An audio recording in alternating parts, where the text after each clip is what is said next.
অনেকে বলেছিলেন 10 কেজি মরিচ কিভাবে খাবেন, ভালো থাকবে না, মরিচের ভিতরে কালো হয়ে যায়। এই যে দেখুন, কালো হয়নি কোনো বেশি। আসসালামু আলাইকুম সবাইকে।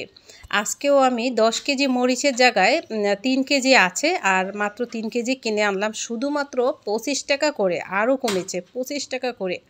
তো 3 কেজি আনলাম, যেহেতু আমার বাচ্চা অত ঝাল খেতে পারে না, তাই 10 কেজি লাগেনি, 7 কেজি খাওয়া হয়েছে, 3 কেজি আছে। এবারও 3 কেজি কিনলাম। মরিচগুলো ভালো করে বোট ফেলে দিয়ে ধুয়ে নিয়েছি, তারপরে পানি শুকিয়ে নিয়েছি। এখন আমি এই 2 প্যাকেট দেখছেন, এটা গতবারের মরিচ, গতবারে 10 কেজির 3 কেজির মতো আছে। আর এগুলো হচ্ছে এবার রাখলাম।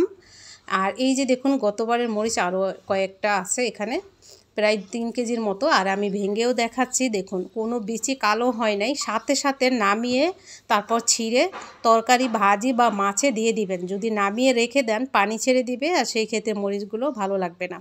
তাই একটাই ব্যবহার করবেন, নিয়ম হচ্ছে সাথে সাথে নামিয়ে তারপরে যে কোনো তরকারিতে, ভাজিতে দিয়ে দিবেন। অনেকে বলে পানি ছেড়ে দেয়, নষ্ট হয়ে যায়। নষ্ট কিন্তু হয় না। আপনারা ফ্রিজের ডিপের জিনিস কেন নামিয়ে রাখবেন, সাথে সাথে ফেলে দিয়ে দিবেন। যদি আমরা 200 টাকা 600 টাকা পর্যন্ত মরিচের দাম হয়েছে, সেই জায়গায় যদি আমরা 25 টাকা কেজি পেয়ে যাই, তাহলে সংরক্ষণ কেনই বা করব না বলুন।